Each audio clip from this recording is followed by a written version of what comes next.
আজকে আমি এই যে লুট্টু বলে একটি বাচ্চা আপনারা দেখতেই পাচ্ছেন। তো এই বাচ্চাটাকে আজকে আমি পোস্ট বাইট ইঞ্জেকশন করতে এসেছি, রেবিজ।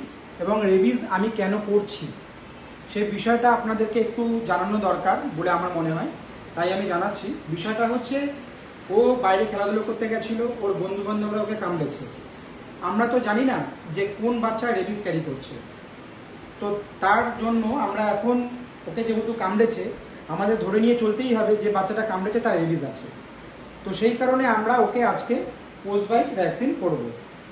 এই যে ভ্যাকসিনেশনটা, এটা আমরা 1 ml করে ওকে দেব এবং 0, 3, 7 এরকম ডেট ওয়াইজ ডেজ ওকে ভ্যাকসিনেশনটা হবে। এবং এই ভ্যাকসিনেশনটা IM ফর্মে হবে। এবং আমরা জানি যদি একজনের রেবিজ হয়, সেখান থেকে পরিবারের আমাদেরও হতে পারে, ওর থেকে আপনাদেরও হতে পারে। সেই কারণে যাতে আমাদের এবং আমাদের আশেপাশে কেউ যাতে এই রেবিজের দ্বারায়, মানে জলদঙ্ক রোগের দ্বারায় কারো যাতে কোনো পরিবারের কারো কোনো ক্ষতি না হোক, কেউ মারা না যাক। কারণ আমাদের পরিবারের সবাই সুস্থ থাক, এটা আমরা সবাই চাই।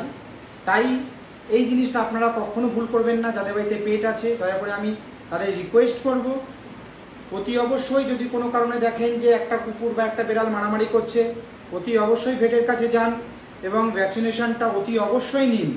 কারণ প্রয়োজন, তার বাচ্চাটার জন্য প্রয়োজন। কারণ তার যদি রেবিজ হয়, সেখান থেকে আমাদেরও হতে পারে, আপনারও হতে পারে।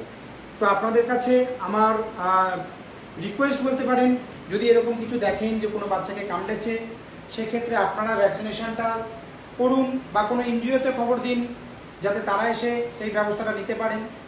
এবং সেই কারণেই রেবিজ ভ্যাকসিনেশনের দাম যত ভ্যাকসিনেশন আছে তাদের মধ্যে সব থেকে কম, যাতে এই রোগের ভ্যাকসিনটা সবাই দিতে পারেন, যাতে এখান থেকে এই রোগটা যাতে ছড়িয়ে না পড়ে। তো আপনাদের প্রত্যেকের কাছে আমার রিকোয়েস্ট, বাচ্চাটাকে আপনারা দেখতেই পাচ্ছেন, ভীষণ ভালো বাচ্চা। কিন্তু রোগ তো আর ভালো বা মন্দ দেখে হয় না, তো রোগ হতেই পারে। তো তার জন্য আপনাদের কাছে আমার একটাই রিকোয়েস্ট, যদি কোনো কারণে নিজেদের মধ্যে মারামারি করে আপনি দেখছেন, তাহলে অতি অবশ্যই এই রেবিজ ভ্যাকসিনেশনটা দেবেন। এবং অনেক সময় অনেক প্যারাভেট যান, তারা সেইভাবে হয়তো সেইভাবে কি বলবো, ট্রেনিং প্রাপ্ত নয়, তারা ভ্যাকসিনটা তুললো, সাব কাট লেয়ারে দিয়ে দিল, তা কিন্তু একেবারেই চলবে না। পোস্ট বাইট মানেই আমাদের ওদের মাঝের লেয়ারে দিতে হবে। তো সেই কারণে আমি রিকোয়েস্ট করব, আপনাদের এখান থেকে কিছু আশা করি আপনারাও কিছু জানতে পারছেন। কারণ অনেকেই আছেন যারা সদ্য কাজ শিখেছেন, অথচ কাজ করতে এই প্রফেশনে নেমে পড়েছেন পেটের দায়। কিন্তু তাদের আমি কোনো দোষ দিচ্ছি না, কিন্তু সঠিকভাবে দিলে বাচ্চাটা উপকৃত হবেন এবং আমরাও যে যারা আছি তার চারপাশে, সেই বাচ্চাটাকে কেন্দ্র করে ঘিরে আমরা যারা ভালোবাসি, প্রত্যেকেই প্রত্যেকের বাড়ির বাচ্চাকে ভালোবাসি, তো ওরাও আমাদের সন্তানেরই মতো। দয়া করে রেবিজ ভ্যাকসিনেশনটা কখনো মিস করবেন না, কারণ এটা শুধু ওদের জন্য নয়, আমাদের জন্য। ভালো থাকবেন, সুস্থ থাকবেন। যদি ভালো লেগে থাকে লাইক দেবেন। Thank you.